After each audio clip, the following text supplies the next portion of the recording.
Okay, hello ಎಲ್ಲರಿಗೂ. ಈಗೇನು welcome back to my channel. This is Pradeep of maths teacher. So ಇವತ್ತಿನ ಈ ವಿಡಿಯೋದಲ್ಲಿ ನಾವು ಕರ್ನಾಟಕ ಟೆಟ್ 2024 ಏನು ಎಕ್ಸಾಮ್ ನಡೀತಾ ಇದೆ ಅಥವಾ ಎಕ್ಸಾಮ್ ನಡೆಯುತ್ತೆ ಜೂನ್ 30ಕ್ಕೆ, ಆ ಎಕ್ಸಾಮ್ಗೆ ಮ್ಯಾಥಮೆಟಿಕ್ಸ್ ಕ್ಲಾಸ್ ಪೇಪರ್ 2 ಮತ್ತು ಪೇಪರ್ 1ನ ಮ್ಯಾಥಮೆಟಿಕ್ಸ್ ಕ್ಲಾಸ್ನ ಈಗ ನಾನು ತೊಗೊಳ್ತಾ ಇದ್ದೀನಿ. ಸೊ ಪ್ರತಿದಿನವೂ ಕೂಡ 8 ಗಂಟೆಗೆ ನಿಮಗೆ ವಿಡಿಯೋ ಇರುತ್ತೆ. ಸೊ ಆ ಒಂದು ಮ್ಯಾಥಮೆಟಿಕ್ಸ್ ವಿಡಿಯೋ ಕ್ಲಾಸಸ್ಗಳಲ್ಲಿ ಕರ್ನಾಟಕ ಟೆಟ್ ಪೇಪರ್ 1 ಪೇಪರ್ 2ನಲ್ಲಿ ಏನು ಸಿಲೆಬಸ್ ಇದೆ ಅಷ್ಟು ಸಿಲೆಬಸ್ನಲ್ಲಿ ಬರುವಂಥ ಎಲ್ಲ ಚಾಪ್ಟರ್ಸ್ಗಳನ್ನು ಎಕ್ಸ್ಪ್ಲನೇಷನ್ ಕೊಡ್ತಾ, ಜೊತೆಗೆ ಆ ಪ್ರತಿ ಚಾಪ್ಟರ್ಸ್ಗಳದ್ದು ಕೆಲವಾರು ಇಂಪಾರ್ಟೆಂಟ್ MCQಸ್ಗಳನ್ನ ತೊಗೊಂಡು ಅದನ್ನು ಸಾಲ್ವ್ ಮಾಡಿ ಸೊಲ್ಯೂಷನ್ಸ್ ಕೊಟ್ಟು, ಅದರ ಜೊತೆಗೆ ಪ್ರೀವಿಯಸ್ ಇಯರ್ಸ್ ಕ್ವಶನ್ ಪೇಪರ್ಸ್ಗಳನ್ನ ತೊಗೊಂಡು ಸಾಲ್ವ್ ಮಾಡ್ಕೊಂಡು ಹೋಗೋಣ ಅನ್ನೋಂಥದ್ದು. ಸೊ ಇವತ್ತಿನ ವಿಡಿಯೋದಲ್ಲಿ ನಾವು ಕರ್ನಾಟಕ ಟೆಟ್ 2024 ಸೊ ಈ ಎಕ್ಸಾಮ್ಗೆ ಮ್ಯಾಥಮೆಟಿಕ್ಸ್ ಕ್ಲಾಸ್ನಲ್ಲಿ ಮೊದಲನೇ ಚಾಪ್ಟರ್ AP ಅರ್ಥಮೆಟಿಕ್ ಪ್ರೋಗ್ರೆಷನ್, ಈ ಚಾಪ್ಟರ್ನಲ್ಲಿ ಬರುವಂತಹ ಕೆಲವಾರು MCQಸ್ಗಳನ್ನ ತಗೊಂಡು ನಾವು ಸಾಲ್ವ್ ಮಾಡ್ಕೊಂಡು ಹೋಗೋಣ ಅನ್ನೋಂಥದ್ದು. ಸೊ ಅದರಲ್ಲಿ ಮೊದಲನೇ MCQ ಕ್ವಶನ್ ಹೀಗಿದೆ: the sum of the first 16 terms of the AP.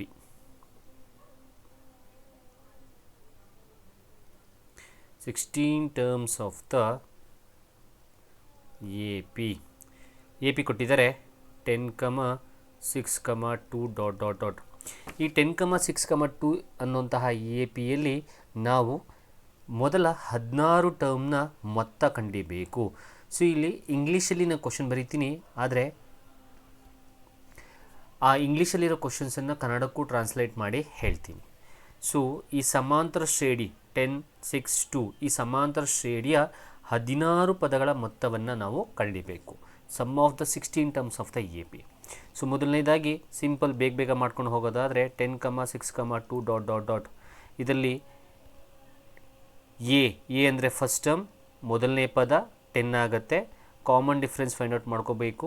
D = A2 - A1. ಮೊದಲ ಒಂದು 2-3 ಪ್ರಾಬ್ಲಮ್ಸ್ಗಳಲ್ಲಿ ಬೇಸಿಕ್ಸ್ಗಳನ್ನ ಹೇಳ್ಕೊಟ್ಟು ನಾನು ಆ ಫಾರ್ಮುಲಾಸ್ ಹೇಳ್ಕೊಟ್ಟು ಸ್ಟೆಪ್ ಬೈ ಸ್ಟೆಪ್ ಮಾಡಿರ್ತೀನಿ.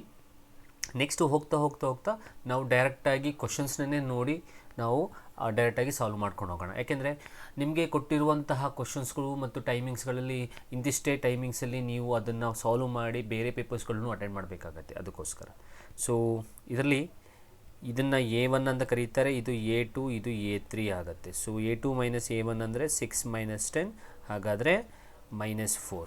ಸೊ ಏನು ಫೈಂಡ್ ಔಟ್ ಮಾಡಬೇಕು? S16 some of the 16 term, ಮೊದಲ 16 ಪದಗಳ ಮೊತ್ತ ಕಂಡುಹಿಡಿಯಬೇಕು. ಮೊದಲ 16 ಪದಗಳ ಮೊತ್ತ ಕಂಡುಹಿಡಿಯೋದಕ್ಕೆ ಫಾರ್ಮುಲಾ ಇದೆ. S16 = n/2 × 2a + n - 1 × d. So ಎಲ್ಲ ವ್ಯಾಲ್ಯೂಸ್ಗಳನ್ನು ಅಪ್ಲೈ ಮಾಡ್ಕೊಂಡು ಹೋಗೋದಾದರೆ, ಸೊ ಇಲ್ಲಿ 16/2 × 2 × a ಅಂದರೆ 10 ಪ್ಲಸ್ n ಅಂದರೆ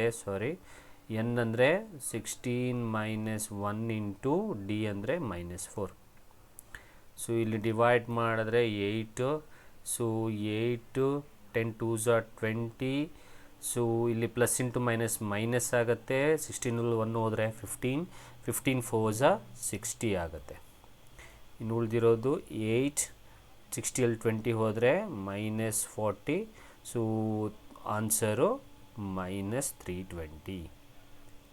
ಹಾಗಾದರೆ ನಿಮಗೆ 4 ಆಪ್ಷನ್ಸ್ ಕೊಟ್ಟಿರ್ತಾರೆ. 4 ಆಪ್ಷನ್ಸಲ್ಲಿ ಮೊದಲನೇದು -320, ಎರಡನೇದು 320 + 320, ಮೂರನೇದು -352, ನಾಲ್ಕನೇದು -400. ಸೊ ಹಾಗಾದರೆ ಇದರಲ್ಲಿ ಆನ್ಸರು ಫಸ್ಟ್ ಒನ್ ಏನು ಅಂಥದ್ದು. ಹೇಳಿದ ಹಾಗೆ ಕೆಲವಾರು ಪ್ರಾಬ್ಲಮ್ಸ್ಗಳನ್ನ ನಾನು ಫಸ್ಟ್ ಬೇಸಿಕ್ ಹೇಳಿಕೊಟ್ಟು ನೆಕ್ಸ್ಟು ಅದ್ರಲ್ಲಿ ಫಾರ್ಮುಲಾಸ್ ಹೇಳ್ಕೊಟ್ಟು ನಾವು ಮಾಡ್ಕೊಂಡು ಹೋಗೋಣ. ನೆಕ್ಸ್ಟ್ ಹೋಗ್ತಾ ಸೊ ಫಾಸ್ಟಾಗಿ ಬೇಗ ಮಾಡ್ಕೊಂಡು ಹೋಗೋಣ ಅನ್ನೋಂಥದ್ದು. ಇದು ಮೊದಲನೇ ಕ್ವಶನ್. ಈಗ ನೆಕ್ಸ್ಟ್ ಕ್ವಶನ್ಗೆ ಹೋಗೋದಾದರೆ,